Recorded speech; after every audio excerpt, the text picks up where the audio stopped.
Glad that we do have a bond so we can secure his release, because I need him out to help me, and he really needs to be back with his family. It's a very trying time for everybody. I'm just hoping that the emotions that we sort of had to present in the courtroom today to bring out some of the facts, because the judge had to consider it, I'm hoping that those emotions just keep things calm. I was not trying to antagonize or upset, but you know, these are the facts of the case, and to the extent that we know them. I'm sorry, why did you put him on the stand? Can you just talk about that a little bit? How that came Since my involvement with him, he had always wanted to acknowledge what happened that day in the death of Trayvon Martin.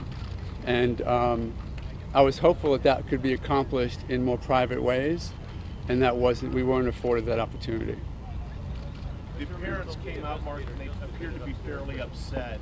Do you think your client regrets that they were so upset by that?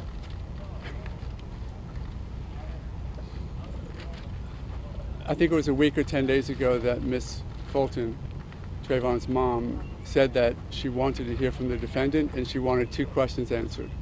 I saw that.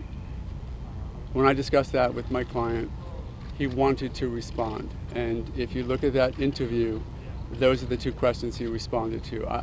I took it that the family wanted to hear from him and he wanted to say it.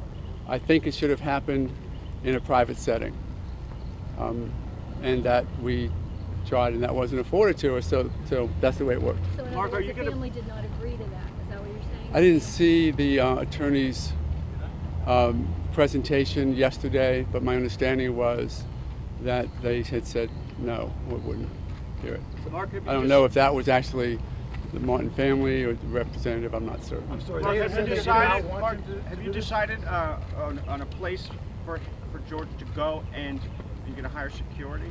We have several opportunity or options. I don't know where we're going to end up. It's a very difficult decision to make. It's an enormously high-profile case, and there are a lot of angry, or at least just a lot of high emotions that exist, and I don't want that to spill over onto the family or my client's safety. Do you have any idea when you might get him out of jail and get everything organized for that? It's going to take a few days, I would imagine, just to do it properly. Mr. Mayor, the lead investigator there just admitted that your client had injuries that were consistent with a physical confrontation. Based on that, will you move for a dismissal of this case before it ever gets to the trial? Can you? The evidence that I found out in the courtroom.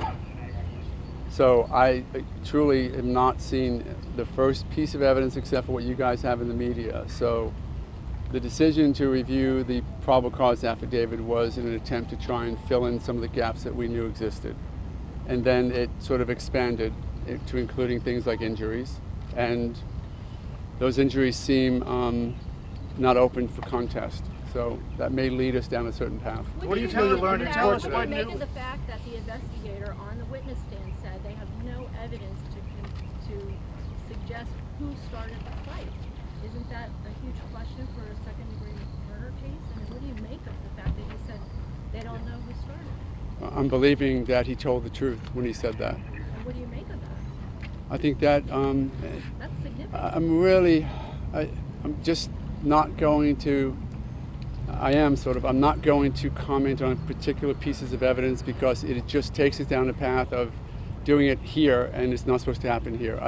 We got out in the courtroom, which is exactly where it's supposed to come out, what we needed to accomplish a bond. I'm happy with the way it turned out that he got a bond.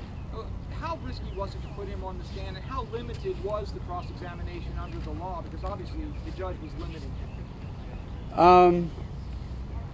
I think that it's very risky to put a criminal defendant facing any charge, particularly a murder case where he's looking at a life sentence, on the stand. One of the basic tenets of what we live under is he has the absolute right never to say anything, ever, even through the end of his trial. Did your client it was concerning to me to make the decision, to help him make the decision. It could have really caused some problems, though I thought that we tried to do it exactly how it should be done.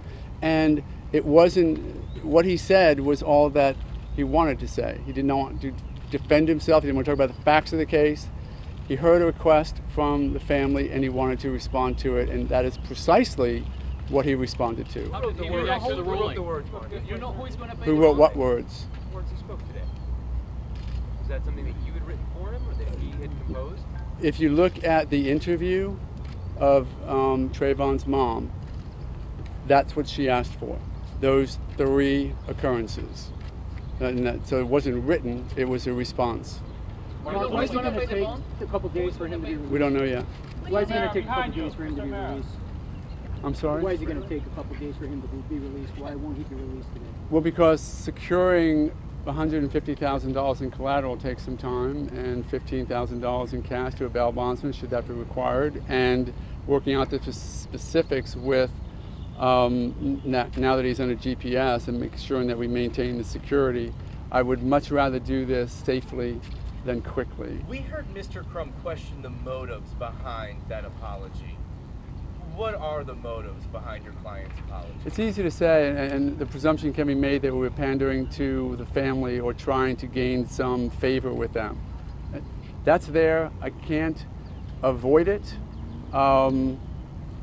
That was not George's purpose. The purpose was to look at a request from mom and to respond to it as best we could, because aside from all the legal arguments that exist in this case, we talked about this before, there is a human side where a young man's life was lost, and that cannot and should not be ignored, denied, or minimized. And George decided to say what he said.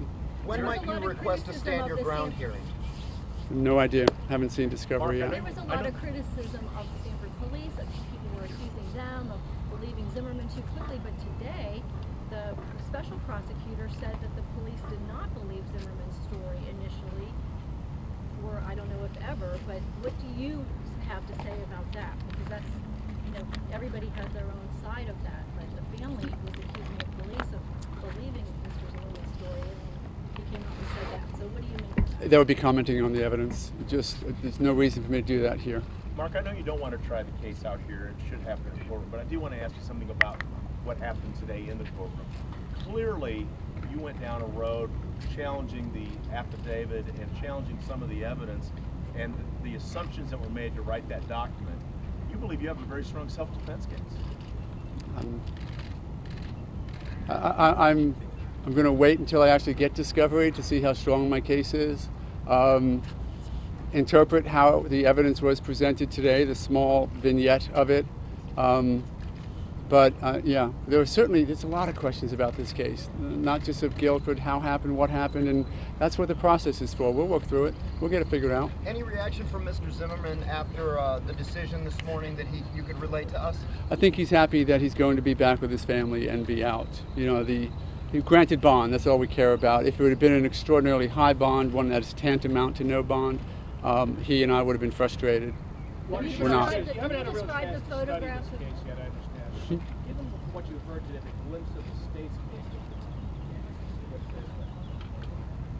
do you feel more confident that the case that you are about to present is your hands are in front of your. I'm sorry. Your hands are in front of your mouth.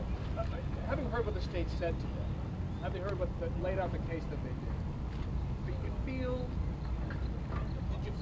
feel more confident more than ever, even having not studied the victims of the case, that Zimmerman has a valid claim? You're going to get tired of me saying this, and I apologize, and sincerely do, but I don't want to comment on the evidence. The strength of the evidence, I feel great, I feel bad. It's just, that is really analyzing the case before you guys, and though I've now seen a small vignette of it, I truly have not seen the enormity of the case. And let's just wait till we get to that point, because then my conversation will actually mean something. Can you describe your concern for your client's safety? Today, could you have put on a witness, or was it just happenstance he was in there? You didn't subpoena him. They weren't going to call him.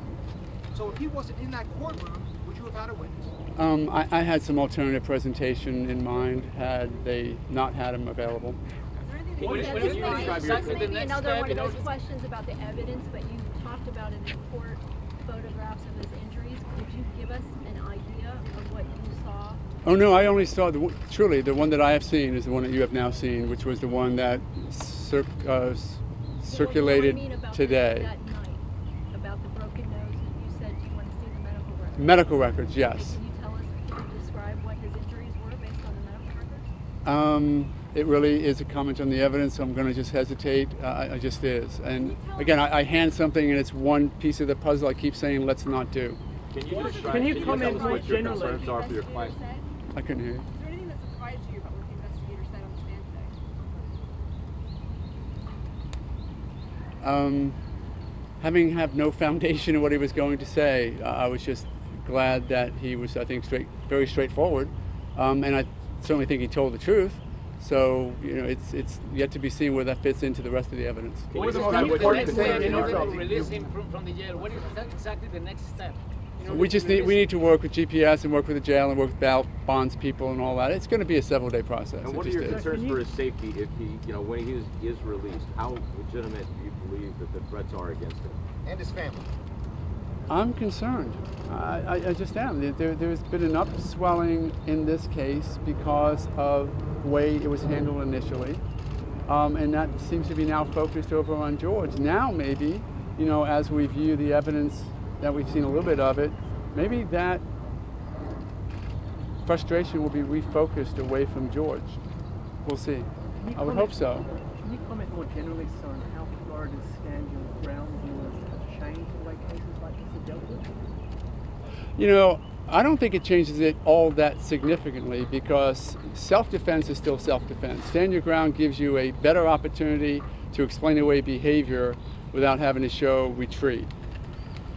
I don't know how applicable that statute is even going to be in this case yet, since I don't know the evidence. But I really do need to run. All right, guys, thanks very much. Thank you, Mark.